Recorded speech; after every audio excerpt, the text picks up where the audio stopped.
అందరికీ నమస్కారం. ఈరోజు మనం దేవుడికి నైవేద్యం పెట్టేటప్పుడు పాటించాల్సిన ముఖ్యమైన నియమాలు మరియు జాగ్రత్తల గురించి తెలుసుకుందాం. చాలామందికి తెలుసు, కానీ కొన్ని ముఖ్య విషయాలు మనం తెలియకుండానే తప్పులు చేస్తూ ఉంటాం. అవేంటో ఇప్పుడు ఈ వీడియోలో చూసేద్దాం. మరి వీడియోలోకి వెళ్ళబోయే ముందు మన ఛానల్ని ఎవరైనా కొత్తగా చూస్తున్నట్లయితే ప్లీజ్ సబ్స్క్రైబ్ చేసుకొని నన్ను సపోర్ట్ చేయండి. ఇక ఆలస్యం చేయకుండా వీడియోలోకి వెళ్ళిపోదాం. మొదటిది వచ్చేసి శుద్ధత అత్యవసరం. దేవుడికి నైవేద్యం పెట్టే ముందు మనం శరీర శుద్ధిని పాటించాలి. స్నానం చేసిన తర్వాత మాత్రమే భక్తితో వంట చేయాలి. గుణపూర్వకంగా మానసికంగా శుద్ధతతో తయారైన భోజనమే నైవేద్యంగా అర్పించాలి. ఇక రెండవది వచ్చేసి వంటలు చేస్తున్నప్పుడు పాటించాల్సిన నియమాలు.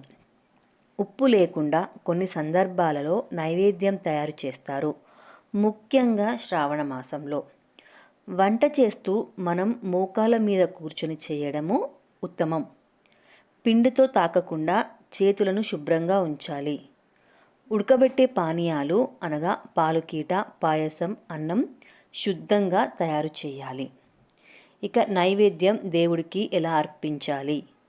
మొదట దేవుడి ఫోటో లేదా విగ్రహం ముందు కలశం ఉంచాలి.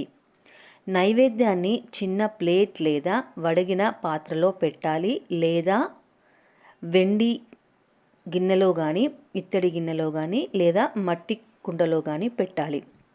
ఆహారాన్ని ముందు చేతులతో తాకకూడదు. ఓం నైవేద్యం సమర్పయామి నమః అని పఠిస్తూ అర్పించాలి. నైవేద్యం పెట్టేటప్పుడు తప్పక నివారించాల్సిన విషయాలు: రాత్రి తినే వంటలు లేదా పాత ఆహారం నైవేద్యంగా పెట్టకూడదు. బాజా లేదా టీవీ శబ్దాల మధ్య నైవేద్యం పెట్టకూడదు. శాంతంగా ఉండాలి. మనసులో శుభభావంతో ఉండాలి. కోపంగా అలసటగా నైవేద్యం పెట్టకూడదు.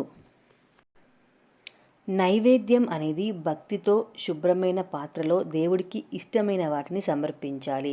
ఉదాహరణకి వినాయకుడికి మోదకం, విష్ణువుకి పాలు, శివుడికి పంచామృతం సమర్పించాలి. నైవేద్యం పెట్టే ముందు నైవేద్యం తయారు చేసేటప్పుడు రుచి చూడకూడదు. దేవుడికి నైవేద్యం పెట్టేటప్పుడు భక్తితో శ్రద్ధతో ఉండాలి. నైవేద్యం తర్వాత ఏమి చేయాలి? నైవేద్యం అర్పించిన తరువాత దేవుడి ప్రసాదంగా పంచుకోవాలి. కుటుంబ సభ్యులకు పంచేటప్పుడు ప్రసాదం అన్న భావనతో పంచాలి. మూత పెట్టకుండా గాలి లేని స్థలంలో ఉంచకూడదు. దేవుడికి నైవేద్యం అర్పించడం అనేది ఒక పవిత్రమైన ప్రక్రియ. ఇది కేవలం ఆహారం ఇవ్వడం కాదు, మన భక్తిని, శ్రద్ధని, ప్రేమను అర్పించడం. ఈ విషయాలు పాటిస్తే మన జీవితంలో శుభం, శాంతి మరియు ఐశ్వర్యం అనేవి నిస్సందేహంగా వచ్చి చేరుతాయి. నైవేద్యం పచ్చి పంట కాదు, అది మన భక్తి పరిపక్వత. ధన్యవాదాలు. ఇలాంటివి మరిన్ని తెలుసుకోవాలంటే మా ఛానల్ని సబ్స్క్రైబ్ చేయండి. జై మాత.